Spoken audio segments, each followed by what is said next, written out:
এ যেন আমার একটা ছবি, মানে আপনাদের মায়ের এবং আমার একটা ছবি পদ্ম ফুলের উপরে দিয়েছে। আমি এই নেট বুঝি না, আমি একটা নাম্বার সেভ করতে পারি না। অনুরোধ করবে এইসবে কেউ দিবেন না, এতে বাবাজিরা, বৃন্দাবনবাসী বৈষ্ণবরা কষ্ট পায়।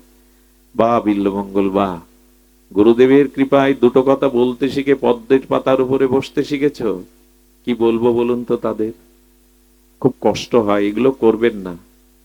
আমরা কোনো মানুষকে হঠাৎ ভগবান বানিয়ে বসি, হাতে চক্র দেই, পদ্ম ফুলের উপরে দাঁড়িয়ে তাকে ভগবান বানিয়ে ফেলি। খবরদার। আমি সাধুকে প্রশ্ন করেছিলাম, হ্যাঁ মহাপুরুষ হন আপনি, আপনি মহাপুরুষ হন, ভক্ত হন, ভগবান হতে যাবেন না। আমি সাধুকে প্রশ্ন করেছিলাম, কলিতে তো সকলেই আমরা ভগবান সাজতে ভালোবাসি, ভগবান হতে ভালোবাসি, ভগবান কাকে বলবো? এক কথায় উত্তর দিলেন, যার চরণে দিব্য 19টা চিহ্ন আছে তিনি ছাড়া অন্য কেউ ভগবান নন। এই এক কথায় উত্তর। ভগবান চেনা যায় চরণে। সচ্চিদ আনন্দময় ভগবান থেকে কারো দুঃখ আসে না, উনি দুঃখ কাউকে দেন না। এখন প্রশ্ন হলো, তাহলে আমাদের জীবনে দুঃখ কেন এলো? আমরা তো ভগবানের অংশ।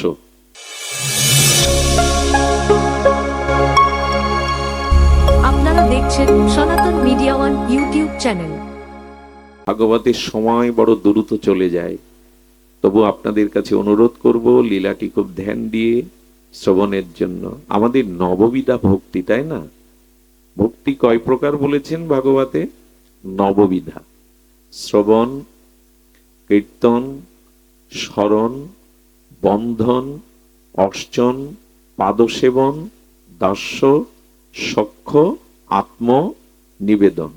এই নববিধা ভক্তির আবার এক এক ভজনাঙ্গকে ভজন করে তারা ভগবানের পরম প্রেমময় ভক্ত হয়েছেন। যেমন শ্রবণে পরীক্ষিত মহারাজ, কীর্তনে সুখদেব ভগবান আছে না, পদসেবায় লক্ষ্মী দেবী, আত্মসমর্পণে বলি, ভগবান চরণে আত্মসমর্পণের জন্য বলি রাজা, এই তো। আর সখ্য রসের মধ্যে অর্জুন। এইভাবে আছে না, নববিধা ভক্তির এক একজন মহাজন আছে। জয় রাধে বাবা। মহাজন আছে, ধ্যান দিয়ে শুনুন, এসছেন যখন কষ্ট করে জেগে থেকে শুনুন। তো এই মহাজনের মধ্যে আজ আমি সর্ব অন্তিম স্তর যেটা আত্মসমর্পণ, এটা না হলে তো ভগবান পাওয়া যাবে না, সঁপে দিতে হবে। দেখুন, সব থেকে বড় কথা, ভগবান কাউকে দুঃখ দেন না। ভগবান কাউকে দুঃখ দেন না এই কারণে, ভগবান দুঃখ কি বস্তু তা জানে না। ভালো করে ধ্যান দিন। একদিন অন্ধকার ব্রহ্মার কাছে গিয়ে বললেন, এ জগৎ সৃষ্টি করেছে কে? ব্রহ্মা বলছে, ভগবানের শক্তিতে আমি করেছি। আপনি যদি সৃষ্টি করেন, অন্ধকার এবং আলোয় দুটো সৃষ্টিকার, বললো আমার। বলে তাহলে সূর্য আমার প্রতি এত হিংসা করে কেন? বলে সূর্য উঠলে আমাকে তাড়িয়ে দেয় কেন? অন্ধকার বলছে, আপনি যদি আমায় সৃষ্টি করেন তো সূর্য এত হিংসা আমার সাথে করে কেন? সূর্য উঠলে আমাকে তাড়িয়ে দেয়, অন্ধকার থাকে কি? ব্রহ্মা তখন বলছেন, আমি সূর্যকে জিজ্ঞাসা করব তোমার এই প্রশ্নটা, যে তোমার সাথে ওর শত্রুতা কি? সূর্য নারায়ণ, আচ্ছা অন্ধকারের সাথে আপনার শত্রুতা কি? আপনি ওকে তাড়িয়ে দেন কেন সব সময়? সূর্য নারায়ণ হেসে বলছেন, অন্ধকার কে? আমি তো তাকে চিনি না, কোনোদিন দেখিও নি। কথাটা সত্য বলছেন, কারণ সূর্য কখনো অন্ধকার দেখে না, সূর্যে কখনো অন্ধকার পৌঁছাতে পারে না। তেমনি সচ্চিদ আনন্দময় ভগবান থেকে কারো দুঃখ আসে না, উনি দুঃখ কাউকে দেন না। এখন প্রশ্ন হলো, তাহলে আমাদের জীবনে দুঃখ কেন এলো? আমরা তো ভগবানের অংশ। কথা বোঝা যায়? আমরা ভগবানের মাময়ী বাংশ জীবলোকে। একবার একটা বাচ্চাকে কোলে নিয়ে বাবা মেলাতে গেছে। মেলায় দেখবেন চিনির ঢালাই করা মিষ্টি পুতুল পাওয়া যায়, হাত পা আছে না এরকম ঢালাই করা ছাঁচের পুতুল। মেয়েটা বলছে পুতুল কিনবো, পুতুল কিনবো। পুতুল কেনার পরে বলছে, বাবা এর হাত আছে, পা আছে, এর মিষ্টতা কোথায়? আমি চুষবো তো, কোথায় চুষলে মিষ্টতা পাবো? বলে বোকা মেয়ে কোথাকার, ও সবটাই মিষ্টি, যেখানেই চোষণ করবি সেখানেই মিষ্টি পাবি। তো ভগবান আনন্দময়, তার থেকে আমরা এসেছি, তার অংশ আমরা, অমৃতের পুত্র। আমাদের এত জরাব্যাধি দুঃখ কেন? উনি তো কাউকে দুঃখ দেন না, সূর্য তো কাউকে অন্ধকার দেয় না। এই প্রশ্নের উত্তর আচার্যরা দিয়েছেন মাত্র দুটি কথায়, খুব মার্মিক কথা। এই দুঃখটা প্রবেশ করে যে দুঃখের দুয়ারটা খুলে দিয়েছে আপনি আমি, সেই দুয়ারটা কি জানেন? আচ্ছা, গাড়িতে যদি কেউ ওঠে, সে গাড়ি হয়ে যায় না মানুষ থাকে? কথা বলুন, মানুষ থাকে তো। যে কাপড় পরে, সে কি কাপড় হয়ে যায় না কাপড় কাপড় থাকে, শরীর শরীর থাকে? তেমনি সিন্দুকের মধ্যে যে সোনাদানা থাকে, সোনাদানা কি বলে এগুলি আমার? সিন্দুক দাবি করে যে তুমি আমার মধ্যে আছো তাই তুমি আমার। সিন্দুক বলে সোনাদানা তুমি আমার না, যে মালিক রেখেছে তার। এই দেহের মধ্যে আত্মা আছে ভগবানের, সচ্চিদানন্দ চিৎকন অংশ। আমাদের দুঃখ প্রবেশের দুয়ার খুলে দিয়েছি দুটো অক্ষরে, মম, এই দেহ আমি। এই কথাটি ছোট, কিন্তু এই কথাটা বুঝতে পারলে আপনি এক লাফে ভগবানের দুয়ারে চলে যাবেন। দুঃখ আপনাকে আর জড়াবে দিয়ে স্পর্শ করবে না। দুঃখ ঢুকেছে যারা মনে করে এই দেহ আমি। আমি দেহ নই। আমি গাড়িতে উঠলে গাড়ি হয়ে যায় না, আমি বাড়িতে বাস করলে আমি বাড়ি হয়ে যাই না, আমি আমিই থাকি। আমি কাপড় বদলালেও আমি বদলাই না, আমি আমিই থাকি। সিন্ধুকে সোনাদানা থাকলে সিন্ধুক দাবি করতে পারেন এটা আমার, ওটা মালিকের। তেমনি আত্মা আমার ভেতরে আছে, আমি ওই চিৎকন অজর অমর সৎশত সনাতন আত্মা। আমি দেহ নই। এই আমি যে দেহ না, এই বদলেই দুঃখের শেষ। আত্মাতে জরাব্যাধি নেই, যার জন্মই নেই তার মৃত্যু হবে কি করে? আত্মাতে জরাব্যাধি নেই, জন্ম মৃত্যু অভিশাপ নেই, আছে এই দেহের। কারণ আমি আমাকে এই দেহ মনে করেছে, আমি দেহ নই। এই কথাটাই তো গীতায় বারবার বোঝাচ্ছেন, তুমি দেহ নই। এই জন্য মো আর মো একসাথে করলে কি হয়? মম। এই যে আমার, আমি এবং দেহ আমি আর স্ত্রী পুত্র আমার, এই হলো দুঃখ জরা ব্যাধি প্রবেশের দুয়ার। একবার যদি বলতে পারেন আমি দেহ নই, স্ত্রী পুত্র আমার নই, সব ভগবানের, মুখে না প্রাণ থেকে যদি সিদ্ধান্ত নিয়ে বলতে পারেন, আপনাকে আর এই মরজগতে আসতে হবে না, চিন্ময় ভগবত ধামে স্বরূপে ফিরে যেতে পারবেন, আর আপনার মৃত্যু নেই। রামকৃষ্ণদেব পরমহংসদেব কি বলেছেন জানেন? কোমরের মাটি যখন কাদা থাকে তখন তাকে ভাঙাও যায়, গড়তে গিয়ে বেঁকে গেল, আবার ভেঙে আবার গড়া যায়। কিন্তু ওটা চাকে পোড়ানোর পরে যখন ঘট বা কলসি হয় তখন ভেঙে আর গড়া যায় না। যখন একবার ভগবানের হয়ে যাবেন তখন আর জন্ম মৃত্যু ভাঙা গড়া আপনার জীবনে থাকবে। সব অভিশাপের কারণে এই দেহ আমি, আর এই দেহ ভোগের জন্যই পাপ অপরাধ গুলো ঢুকে যায়। কথাগুলো ক্ষুদ্র, কিন্তু এর গভীরতা অনেক বেশি। আমাদের ভারতীয় দর্শনটা এখানেই, আমি দেহ নই। এই জন্য দুটি জিনিসের প্রতি আমাদের আসক্তি। কয়টা জিনিসের প্রতি? দুটি। একটা হলো শরীর, আর একটা হলো সম্পদ। ভগবানে আত্মসমর্পণ করেছিলেন কে? কে করেছিলেন? বলি মহারাজ। আসুন তার দিব্য চরিত্র কথা সামান্য, খুব অদ্ভুত এই চরিত্র কথা। বলি মহারাজ আত্মসমর্পণ করেছিলেন। আর আত্মসমর্পণ মানে দেহ সম্পদকে চিরতরে নিঃস্বার্থভাবে ভগবানকে অর্পণ করার নামই হলো আত্ম। আমি তোমার হলাম, এই ভগবান তোমার চরণে সব দিলাম, অথচ মনে লুকিয়ে থাকলো আমার আমার, এটা আত্মসমর্পণ নয়। আত্মসমর্পণ তাকে কাকে বলে? আমাদের কাছে সব থেকে প্রিয় দুটি জিনিস, শরীর আর সম্পদ।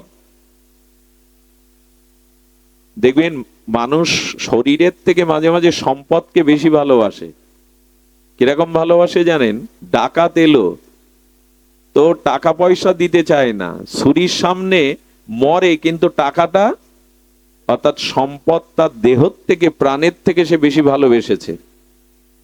লক্ষ্য করবেন, এই শরীর এবং সম্পদ যদি চিরতরে ভগবানের চরণে কেউ চিরদিনের মতো সমর্পণ করতে পারে, এরই নামই হলো আত্ম সমর্পণ। এটা করেছিলেন কে? বলি মহারাজ। এর ইতিহাস বড়, এই লীলা বড় অপূর্ব, চিন্ময়, আস্বাদনের। এটি দিতে পেরেছিলেন। আসলে আমরা ফুল বাতাসা দেই, ঠাকুরের সামনে 500 টাকার সন্দেশ কিনে নিয়ে যায়, বড় একটা মালা কিনে নিয়ে যায়, বড় জোর অর্থবিত্ত ফুল বাতাসা মালা চন্দন ধূপ দীপ ভগবানকে দেই, কিন্তু নিজের শরীরকে আর নিজের সম্পদকে যেদিন চিরতরে তার চরণে দিতে পারবে, এরই নাম হবে। আর ভগবান ওটাই চাইছেন, তুমি সবটা দাও, আমার হিসাব পরিষ্কার, আমিও সব তোমায় দিয়ে দেবো।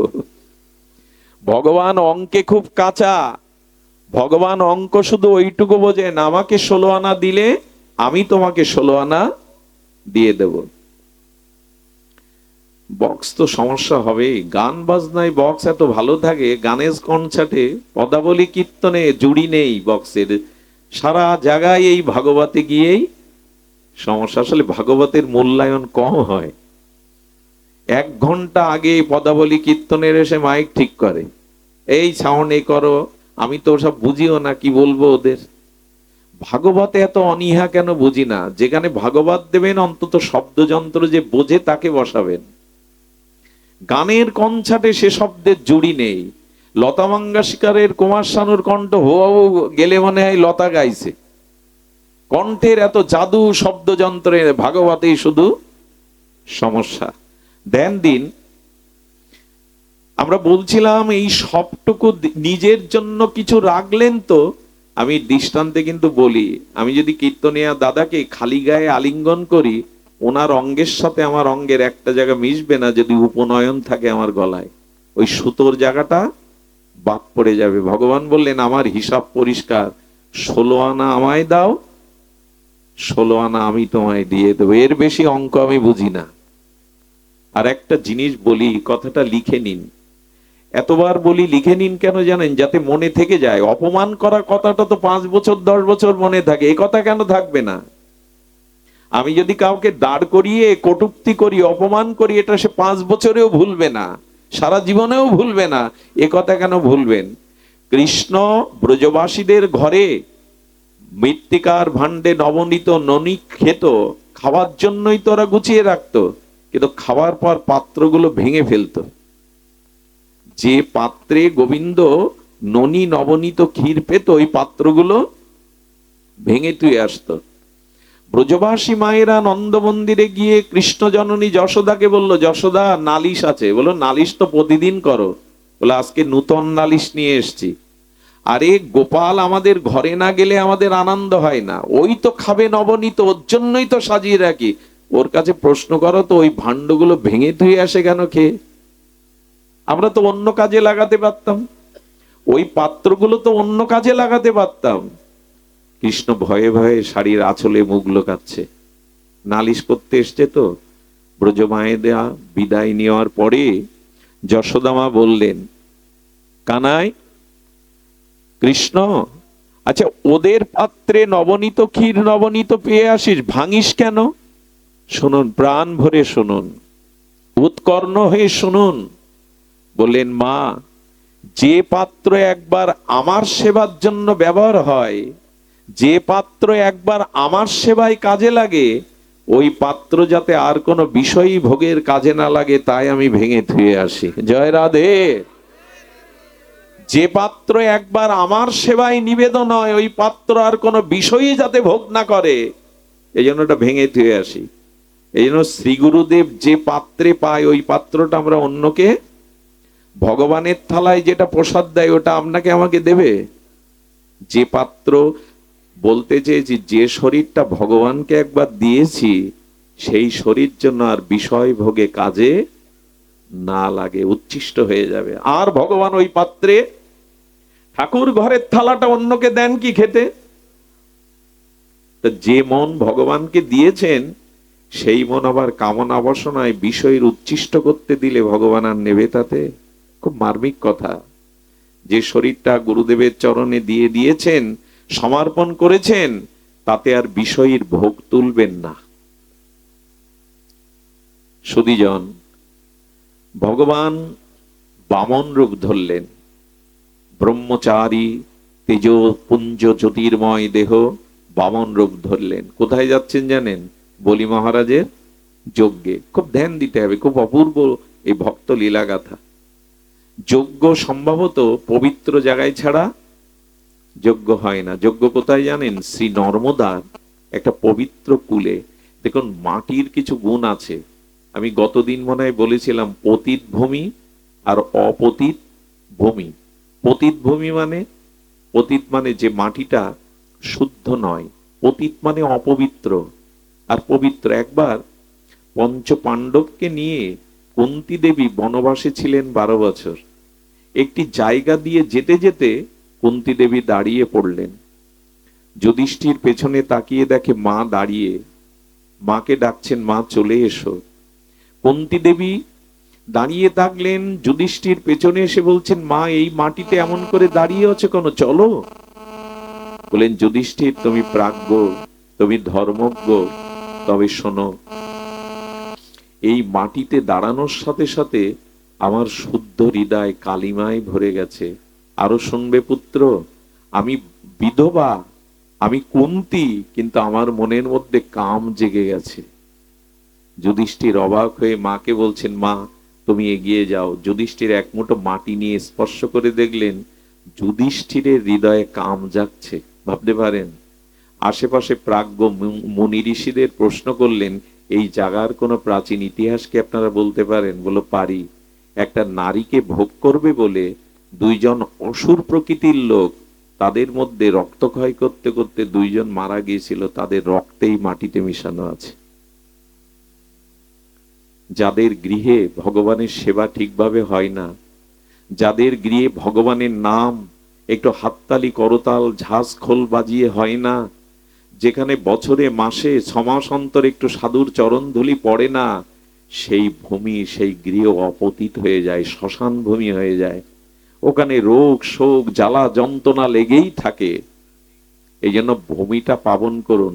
কেন বলছি জানি? এই যে চাতালটা, এখান থেকে 4 ঘন্টা আগে যে চাতাল ছিল, এখন কি সেই চাতাল? এখন এখানে দেবতারা মুনি ঋষিরা অলক্ষ্যে হনুমান রাধা মাধব এসে দাঁড়িয়েছেন। এই চাতালটার 5 ঘন্টার আগের চাতাল নয়। আপনাদের চরণ ধুলিতে হরিকথা হরি নামে এটা এখন পাবন ভূমি হয়ে গেছে। যেখানে ভগবানের নাম হয়, সাধুগুরুর চরণ ধুলি পড়ে, সেই ভূমিটা অপবিত্র থাকে না, পবিত্র ভূমিতে রূপান্তরিত হয়। আমরা ঘরে সাধু ডাকি তো, আমরা খুব ডাকি, জামাই আদর বুঝি, আত্মীয় স্বজনের আদর বুঝি, তা বুঝুন, ক্ষতি নেই। কিন্তু জামাই আদরের সাথে সাথে বৈষ্ণব আদরটাও করুন, নালে ওই ভূমি অপতিত হয়ে যাবে। ভিক্ষা করে হলেও একবার গুরুদেবকে গৃহে আনবেন, দুমুঠো অন্ন বৈষ্ণবদের সাধুদের সজ্জনকে দিবেন, সেই ভূমি পবিত্র হয়ে যায়। যেখানে সাধু প্রবেশ করে সেখানে দেবতারা পুষ্পবৃষ্টি করতে শুরু করে। সুধীজন, এই কথা এই কারণে বলছি যে কুন্তীর মতো মাতাশ্রীর হৃদয়েও কামনা জেগে গেল শুধু অপতিত ভূমির দোষের কারণে। শুনুন, তবে যজ্ঞ করতে গেলে পবিত্র ভূমি লাগে। শ্রী নর্মদার তীরে এই যজ্ঞ করছেন বলি মহারাজ। সেই যজ্ঞে যাওয়ার জন্য ভগবান বামন আর ছোট ছোট চরণ, কি তেজপুঞ্জ দিব্য দেহ চলেছেন। কিন্তু শ্রী নর্মদার ওপারে যজ্ঞ, ভগবান এপারে আছে। ভগবান পার হতে পারে না, কিন্তু ভগবানের একটি লীলার সাথে 5-7টা লীলা জড়িত। এমন যেমন 3 in 1, 5 in 1। তো ভগবান এক লীলা করতে গিয়ে 5-7টা লীলা করে বসেন। এক লীলায় কার্য করেন প্রভু 5-7। চৈতন্য চরিতামৃতে বলছেন প্রভু এক লীলাতে 5-7টা লীলা করে বসেন। যেমন অনেকগুলো ফুল দিয়ে মালা হয়েছে, একই সুতাতেই তো এক লীলাতে ভগবান অনেকগুলো লীলা করেন। এক ব্রাহ্মণ পুত পবিত্র যাজ্ঞিক ব্রাহ্মণে স্নান করছিল। উনি দেখলি এরকম কারো রূপ হয়? ওই যে বামন অবতার ধরেছে না ভগবান, কোটি সূর্য প্রভা জ্যোতি, ইনি নিশ্চয়ই কোনো অসাধারণ কেউ। ভগবান কি করছেন জানেন? বামনদেব একবার শ্রী নর্মদার জলে প্রবেশ করছেন, আবার উঠে আসছেন। এভাবে যখন বারবার করছেন, তখন ব্রাহ্মণ বলছেন, কে আপনি? জ্যোতির্ময় পুরুষ, আপনি কেন আপনি কেন নর্মদার মা নর্দমার ভেতরে যাচ্ছেন আর আসছেন? বললেন পার হয়ে ওপারে যাব বলে। তো বলে যেতে পারছেন না? বললো নর্মদার স্রোত বড় প্রবল, আমি একটু নেমে দেখলাম ওই স্রোতে আমি ভেসে যাব। ভগবান কি ভেসে যায়? দেখুন লীলাটা কি। বলছেন আমি যেতে পারছি না। তো বলেন আচ্ছা আপনি? বললেন আমি 100 রকমের সাঁতার জানি, আমি বসেও ওপারে যেতে পারি, হেঁটেও যেতে পারি। যাজ্ঞিক ব্রাহ্মণ তো, অনেক অলৌকিক শক্তির অধিকারী। ভগবান আসলে ওকে কৃপা করবে বলে বলছে তাহলে আপনি আমাকে পার করুন। বলে আমি আপনাকে পার করব, কিন্তু আপনি কোথায় যেতে চান?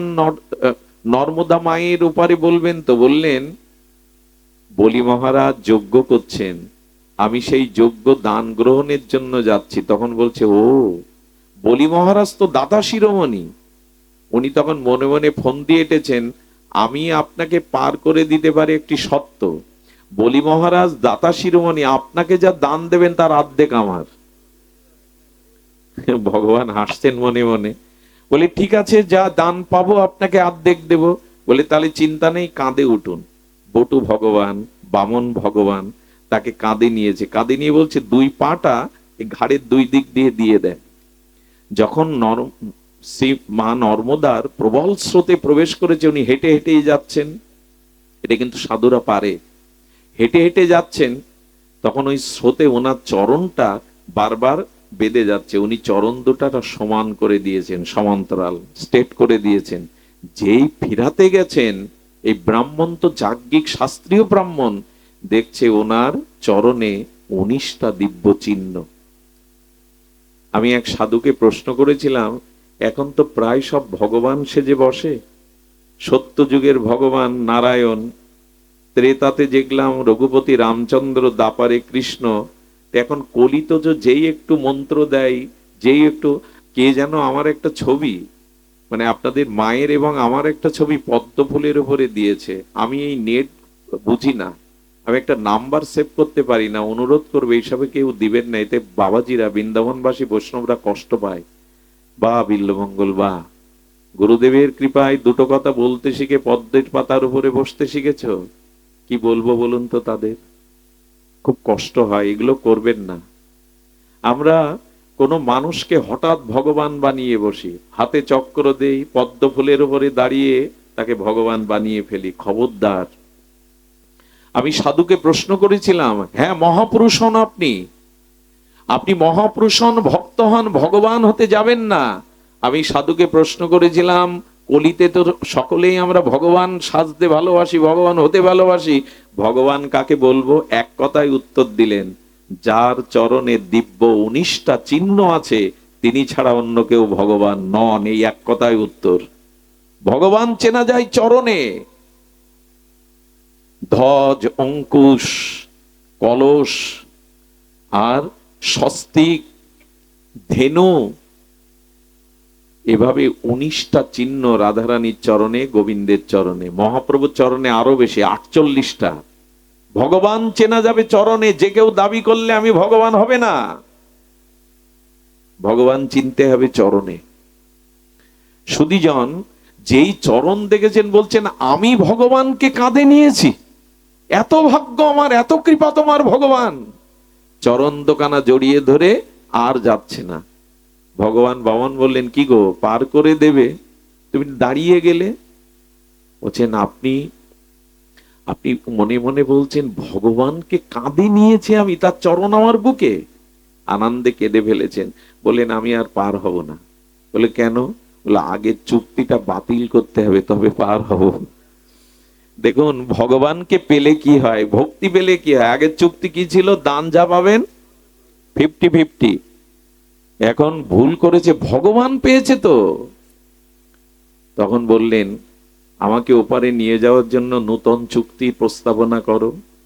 বলেন প্রভু চুক্তি একটাই, আজ আমি আপনাকে পার করে দেব, কথা দিন। ভব সংসার আপনি নিজে হাতে আমাকে পার করে দেবেন, আর কিছু চাই না। দেখুন ভগবানকে পেলে, ভক্তি পেলে তার বুদ্ধি শুদ্ধ হয়ে যায়। একটা জিনিস জানুন, যখন আপনার স্বরূপ স্মৃতি জাগবে, ভক্তি জাগবে, তখন ভগবানের কাছে আর কিছু তার চরণ সেবা ছাড়া যতদিন চাওয়া পাওয়া থাকবে, জানবেন আপনার স্বরূপ স্মৃতি জাগেনি, ভগবত স্মৃতি কাঁদছে আর বলছে, প্রভু আজ আমি পার করে দেব। আসলে ওই লীলাটা করার জন্যই কাঁদে উঠেছেন ভগবান, নাহলে পার হতে পারেন না উনি। ভগবানের চোখে জল, বললেন ভালোই চেয়েছো, কথা দিলাম তোমাকে বিনা করিতেই আমি পার করে দেবো, এখন তো আমাকে ওপারে নিয়ে চলো। ওই পারে গিয়ে কোথায় গেল জানেন? এই লোকটা ভগবান পেয়েছে তো আর সংসারের দিকে ফেরেনি, জঙ্গলে গিয়ে ভগবানের ভজনে বসে গেল। আপনি যখনই ভগবানের কৃপা পাবেন, সংসার আপনাকে আর খুব বেশি টানবে না। সংসারের বিষয় বৈভব, অর্থবিত্ত, যশ খ্যাতি, রূপ যৌবন, ভোগ বিলাস, এটা আপনাকে আর টানবে না। তখন মন নিত্য নিরন্তর তার ভজনেই ডুব দিতে চাইবে। ভগবান বামন গেলেন আর বলিরাজের যজ্ঞ সবাই যখন উপস্থিত হলেন, যখন আকাশ বাতাসকে অনুরাগের আবির মাখানো জ্যোতিতে ভরে গেল, ভগবানের অঙ্গ জ্যোতিতে। বলি মহারাজ সিংহাসন থেকে উঠে বসলেন। ইনি সাধারণ ব্রাহ্মণ না, ইনি কোনো অলৌকিক লোকত্রিয় কোনো ভগবানের কৃপা শক্তি প্রাপ্ত। উঠে গিয়ে চরণ বন্দনা করলেন, চরণ প্রক্ষালন করলেন, মালা চন্দন দিয়ে আরতি দেখালেন। এটাই রীতি, এটাই সাধুগুরু বৈষ্ণব পেলে, মহাত্মা পেলে এটাই রীতি। নিজে রাজা তবু উঠে গেলেন। উঠে গিয়ে যখন বলছেন, কি সেবা করতে পারি আপনার? যজ্ঞ মানে দান, কি সেবা করতে পারি? বললেন, আমি যা চাইবো প্রতিজ্ঞা করতে হবে তা দান দেবেন। বললেন, সর্বস্ব দিতে রাজি আছি। ভগবান বামন চেয়েছিলেন আপনারা জানেন, ওনার চরণ কয়টা? দুটো। চাইছেন কয়টা? 3 পাদ ভূমি আমাকে। খুব রহস্যময়, ভাগবত কোনো গল্প তো নয়, উপন্যাস নয়, জীবন দর্শন, ভাগবত দর্শন, ভক্তি প্রেমের নিদর্শন। 3 পাদ ভূমি দাও। বলি মহারাজ, আচ্ছা এই বলির পূর্ব ইতিহাস শুনলে অবাক হয়ে যাবেন। বলি কি সাধারণ হতে পারে যার দুয়ারে ভগবান গিয়ে চায় কিছু হাত পেতে? কেন হলো জানেন? এই বলিকে শুনুন। প্রহ্লাদ মহারাজের পুত্র বিরোচন, আর বিরোচনের পুত্র এই বলি মহারাজ। প্রহ্লাদের পুত্র বিরোচন, বিরোচনের পুত্র। কিন্তু বলি মহারাজের পূর্বজন্মের কথা যদি শোনেন, স্তম্ভিত হতে হয়। কি ছিলেন জানেন? নেশাখোর, ড্রাগে আসক্ত, পরস্ত্রীতে আসক্ত, চুরি ডাকাতি খুন এমন কোন পাপ কর্ম করেনি, কোনো কর্ম নাই। একটা গোলাপ ফুলের মালা নিয়ে বেশ্যার গলে দিতে যাচ্ছে, পরস্ত্রীতে আসক্ত হয়ে বেশ্যালয়ে যাচ্ছে, পতিতালয়ে। মাঝখানে দেখুন, মানুষের জীবনে মাঝে মাঝে পূর্বজন্মের সুকৃতির ফলে মাঝে মাঝে হৃদয়ে খুব সদ্ভাবনা জাগে, হৃদয়ে খুব ভালো ভাবনা জাগে। আবার ওই পুরানো পাপের ভাবনা যখন আছে, আবার মানুষ কুচিন্তা করে। এগুলো সব পূর্বজন্মের পাপ পুণ্যের কর্মের প্রভাব। দেখবেন মাঝে মাঝে কয়েকদিন মনটা খুব শুদ্ধ থাকে, ভোগ বিলাস আর করবো না, এরকম একটা প্রতিজ্ঞা করে বসেন। কেন জানেন?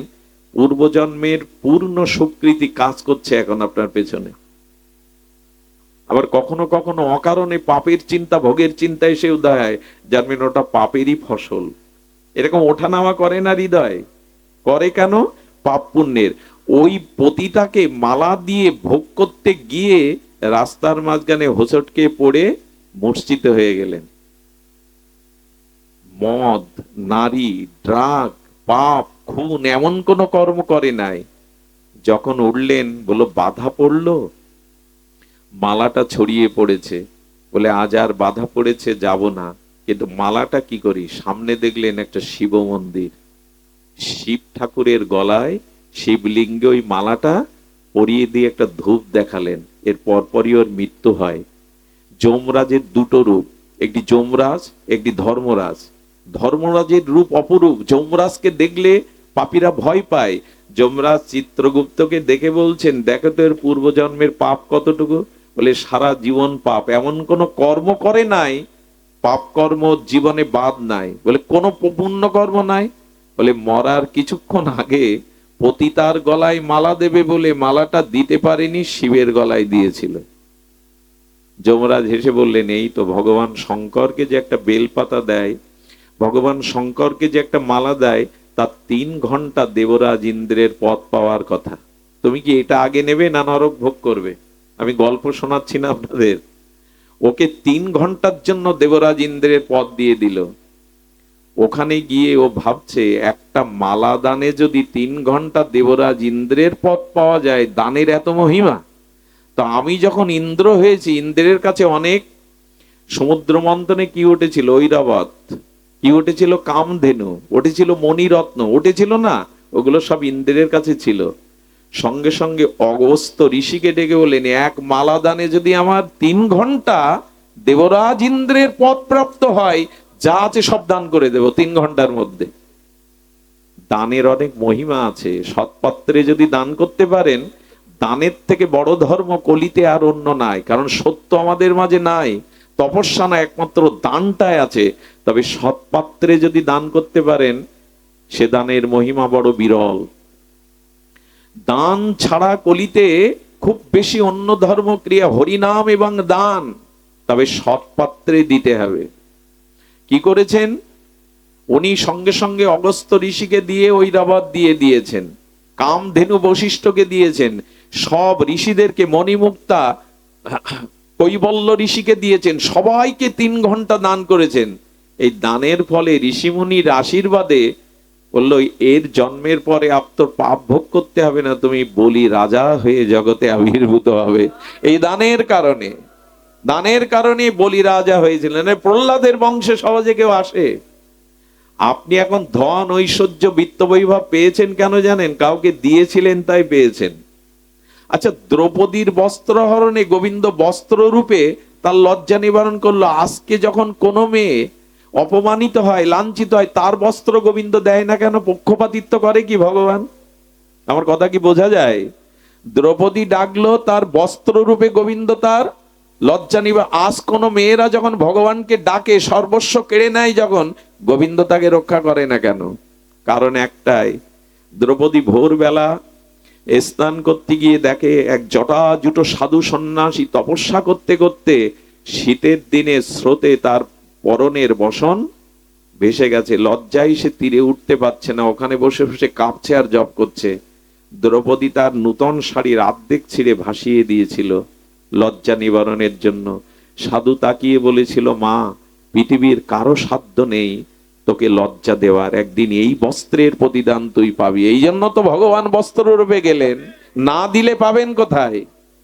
সব থেকে বড় দান আজকে যিনি এই অনুষ্ঠান করছেন, সাধুগুরু বৈষ্ণব ডেকে মানুষের ভিতরে যদি আধ্যাত্মিক ভক্তির চেতনা দান করা যায়, এর থেকে বড় দান আর জগতে নেই। অন্য দান আবার ক্ষুধা লাগে, বস্ত্র ছিঁড়ে যায়, ঘর ভেঙে যায়, কিন্তু ধর্ম দান করলে এই দান যুগ যুগান্তর তাকে মনুষ্যত্ব ভক্তি প্রেম এনে দেয়। এর থেকে বড় দান আর জগতে নাই। হরি কথা, হরিনাম দান। যারা এটি করে তারা অনন্ত সৌভাগ্যের অধিকারী হয়। এই ভগবত চেতনা দান। এই জন্য বলি রাজা, এই বলি। আর ভগবান কি তার দুয়ারে এমনি এমনি দান নিতে যাবে? শুক্রাচার্য গুরুদেব বলছেন, বলি ভুল করছো, তোমার সামনে যে দাঁড়িয়ে আছে সে সাধারণ কেউ না, ভগবান বিষ্ণুই। বললেন, ভগবান যদি আমার দুয়ারে দাঁড়িয়ে থাকে গুরুদেব, আজ আপনার কথা আর আমি মানব না। চিন্তা করতে পারেন? বললেন, জীবন বাঁচানোর জন্য, জীবিকার জন্য, মেয়ের বিয়ের জন্য মিথ্যা কথা বলা যায়, প্রাণ বাঁচানোর জন্য তাতে দোষ না, এটা শুক্রাচার্যের নীতি।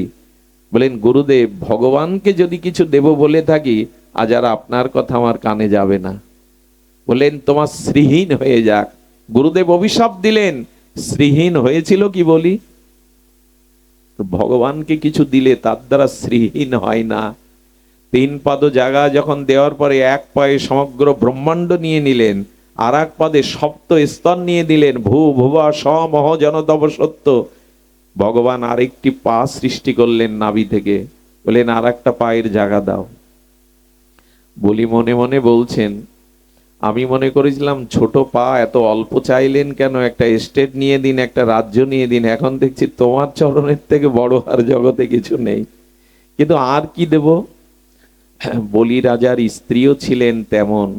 উনি বললেন, আপনি এখনো বুঝতে পারছেন না ভগবান আপনাকে 3 পাদ জায়গা কেন চেয়েছেন? আরে বোকা, আপনার মাথাটাই তার চরণে দিয়ে দিন। আর জায়গা এর থেকে বড় জায়গা আর নাই, আপনার মাথাটাই দিয়ে দিন। এই হলো আত্মসমর্পণ, নিজেকে সম্পূর্ণরূপে তার চরণে দিয়ে দেওয়া। এই মাথায় পদ রাখলেন, আর কি বললেন জানেন? বলি তবে শোনো, সম্পদ যখন দিলে, শরীরটাও দিলে, একেই বলে আত্মসমর্পণ। আমি তোমাকে সুতল রাজ্য দিয়ে দিলাম। কি রাজ্য দিয়ে দিল? সুতল রাজ্যের 52টা দরজা, আর ওই দরজায় ভগবান 52 দরজাতে পাহারাদার হয়ে থাকলেন। চিন্তা করতে পারেন, আত্মসমর্পণকারী ভক্তের দুয়ারে দ্বার পাল হয়ে পাহারা দিচ্ছেন 52 দরজায়।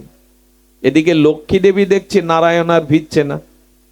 বোঝা যায় লক্ষ্মী দেবী বৈকুণ্ঠে, আর নারায়ণ নারদকে ডেকে বলছেন তোমার প্রভু কোথায়? তিনি তো বৈকুণ্ঠে আসছেন না। বলে প্রভু আর আসবে না কখনো। বলে কেন? বলে একজনের দ্বারে দ্বারপাল হয়ে দাঁড়িয়ে আছেন সুতল রাজ্যে, ভক্তের দ্বারে দাঁড়িয়ে হয়েছেন ভগবান। সব যদি দিতে পারেন না, তখন ভগবান আপনার দুয়ারে। আহা, এ তো কথার কথা নয়। ভগবান দুয়ারি হয়েছে, তাও 52টা দুয়ার সুতল রাজ্যের, 52টা জায়গায় দাঁড়িয়েছেন লাঠি হাতে। লক্ষ্মীকে নারদ বললেন যদি ভগবানকে ফেরত চাও তো বলি রাজার কাছে গিয়ে বোন বলে, তাকে দাদা বলে, তাকে রাখি পরাও। যদি খুশি হয়ে এসে ভগবানকে দেয়, নাহলে ভগবান আর আসবে না। আহা, তখন রাখি পূর্ণিমা চলছিল। লক্ষ্মী দেবী গিয়ে, কমলা দেবী গিয়ে বলিকে দাদা বলে প্রণাম করলো। বলি মহারাজের হাতে এইখান থেকে রাখি পরাবার একটা প্রথায়, রাখি পূর্ণিমায়। তো ভারতবর্ষে এটা পড়ায়। ওই রাখিটা পরানোর পর বলি দাতা তো বলছেন কি চাই বোন? বলে যা চাইবো বোনকে দিতে হবে, ফেরালে হবে না। তোমার দুয়ারটা 52টা দুয়ার, একটা দুয়ার করতে হবে, কারণ 52 দুয়ারে দাঁড়িয়ে থাকতে তার কষ্ট হয়। বলে তোমার কথা আমি রাখবো। আর কিছু চাই? বললেন উনি আমার পতি, ওনাকে ফিরিয়ে দিন, আপনার দুয়ারে যে দাঁড়িয়ে হয়ে আছে। আমি লক্ষ্মী, আপনার বোন। চিন্তা করতে পারেন, লক্ষ্মী দেবী কি চাইছে? আমার পতিকে ফিরিয়ে দিন। বলিরাজ বললেন বোন, ও যদি তোমার পতি হয়, আমার কে যেন আমার প্রাণপতি। প্রাণ চলে গেলে তো বাঁচবো না আমি। তখন নারদ এসে মীমাংসা করলেন, 8 মাস আপনার দুয়ারে থাকবে, আর 4 মাস বৈকুণ্ঠে, চাতুর্মাসে উনি থাকবেন। আজও সুতল রাজ্যে দ্বারপাল হয়ে ভগবান দাঁড়িয়ে আত্মসমর্পণকারীর ভক্তের মহিমা জগতে কীর্তন করছেন। দিই না আমরা এই শরীরটাকে, সম্পদটাকে যদি গোবিন্দের চরণে, কিছু তো নিয়ে আসিনি, আবার তো ছেড়েও যেতে হবে। একটু ভগবানকে সমর্পণ করুন, এর দ্বারাই আত্মকল্যাণ। আজ এইটুকুই, আপনাদের মঙ্গল হোক। জয় শ্রী গুরু প্রেমানন্দে গৌর হরি বল।